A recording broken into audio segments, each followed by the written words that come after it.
What's going on? It's the RapNerd, and I just got back and out of seeing the latest installment in the Deadpool franchise called Deadpool and Wolverine. Now, in this story, Wade Wilson must save his world from being destroyed, and to do so, he has to find a variant of Wolverine to come to his world to keep it from falling apart.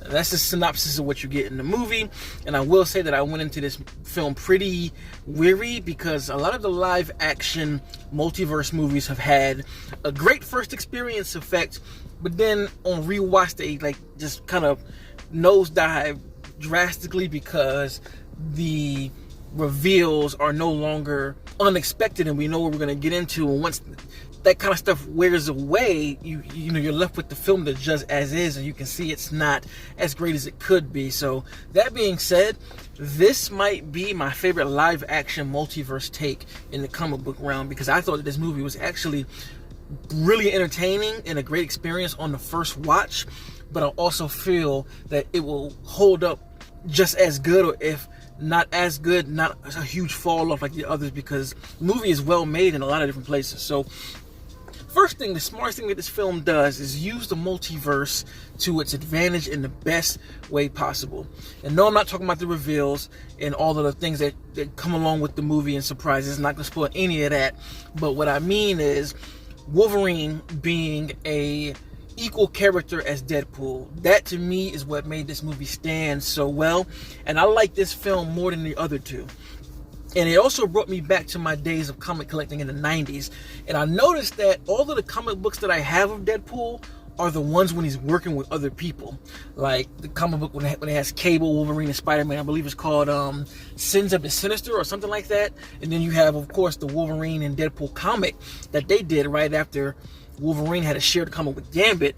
And he just works better for me personally, having somebody there on his team who has equal or even more star power, so the energy can shift back and forth. And with Wolverine being the X-Men of X-Men and being the kind of tonality that comes with that character, it's a really great balance to Deadpool's antics and craziness. And again, I know Deadpool's supposed to be like that. I know that. But for me, I guess the first two are exactly what you get from the comic books, and I didn't realize that it's a little bit too zany for me, in that the balance of having these other characters in the film really make it work. Even the animated movies, like I think it's Hulkverse, when Wolverine fights the Hulk and you have Deadpool right there along with him, how you have his mouthy ass sarcasm and quick-witted things that he says, but it pairs well with somebody like Logan, who's not for that shit at all. And what you see in the trailer with him giving him shit is 100% there. And I love that he's always returning the energy like, man, would you shut the fuck up, please? And it would have been rated R, they don't hold back. And I love that we got this version of Wolverine here in this film. And again, that's what makes the movie so great, because they take a character like Wolverine, who we've known and loved for so long in the theatrical space with Hugh, and they've been able to give us a different version of the Wolverine that we've grown with all of these years. There's pieces and characteristics of that old Wolverine in this new variant, but they don't step on Logan at all.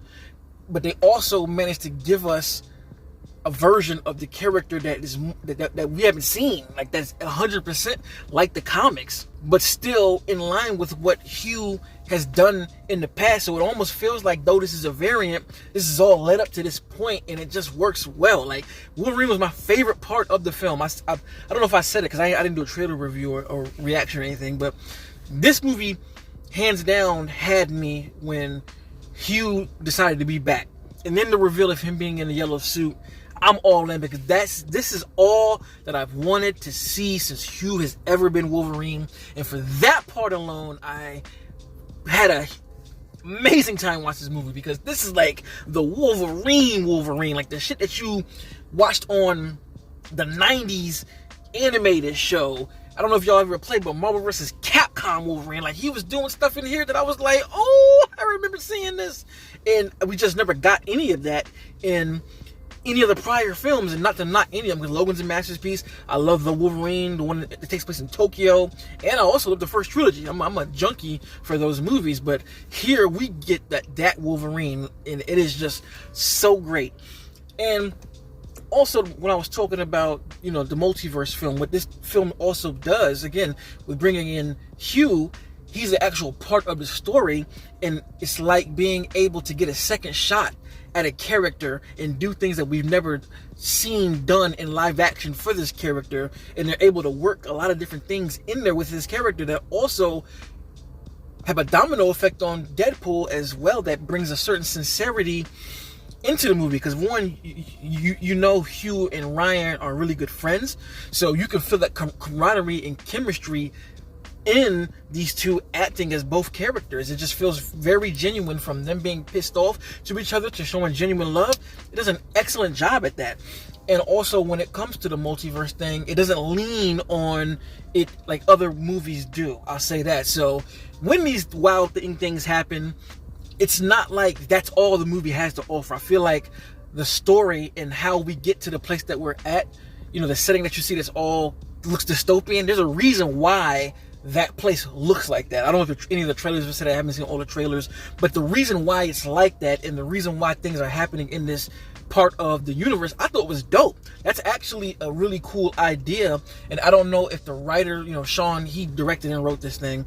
I don't know if he took pieces from different stuff, but there are a few comic book scripts that never got off the ground that kind of had a similar premise of a dystopian world like this. And even some comic book storylines and graphic novels themselves, like Old Man Logan was adapted from Logan, but you know, in the actual comic book, it's way more dystopian, looking kind of like this. So I really enjoyed that style look for comic book movies. It really was great. So I'm not going to say why that happens, but I really enjoyed that part of the story, and whatever surprises you get, again, are just pluses. You know, they don't make the story what it is. Again, the story here is all about Wolverine and Deadpool, and they make the movie worth watching. Even if none of the other stuff is in the film, them two handle the screen time so well, and they did so much shit that I've always wanted to see. So, on to another thing as to why I think the movies would stand the test of time, right? Yes, the storyline and the plot is all like, you know, it's straightforward and not anything we haven't seen before, but the fight choreography in this film is actually pretty goddamn good. I'm saying actually like we don't know. I feel like the first two Deadpools had really good fight choreography here. But what they do here in a lot of ways, I was sitting here looking like,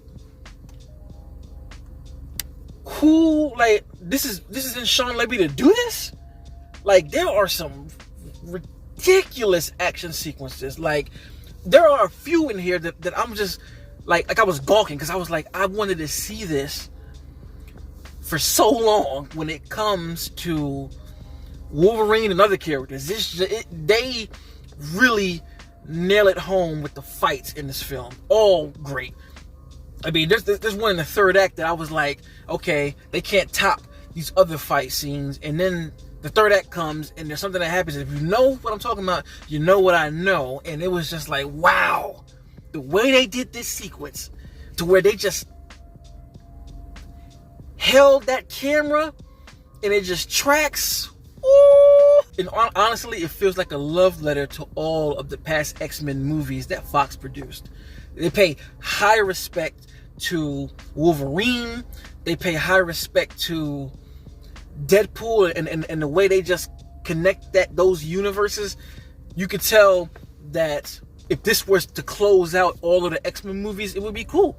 The movie provides fan service, and it's a big fan service movie, you could call it that, but I still feel like it checks a lot of lists off of being a more complete movie and giving us a lot to like and latch onto. And again, I haven't gotten this level of fulfillment from any of the live action multiverse movies to this capacity. Like, yeah, there are some things that you can knock and pull apart, whatever, but overall, I will return to this, because there are sequences in this film alone, like even from a standpoint of like just stuff I want to see again, it's done so well that I do want to return to the movie. It's action-packed as well. From the first sequence, I enjoyed the hell out of this movie. Not gonna front. Like, I really do want to watch it later down the line to see if it holds up, but I could just tell by the filmmaking choices in here that they did some cool shit that I appreciated a lot. So that was difficult to talk about without spoiling anything, because I don't want to give any sort of thing away. Let me know in the comments, what did you think about Deadpool and Wolverine? No spoilers in the comments because I don't want anyone scrolling and seeing something and trying to blame me for it. If you like this kind of content, make sure to subscribe. And if you already are subscribed, thank you. And until next time, peace. RapNerd Productions, no capping, that's word to mommy.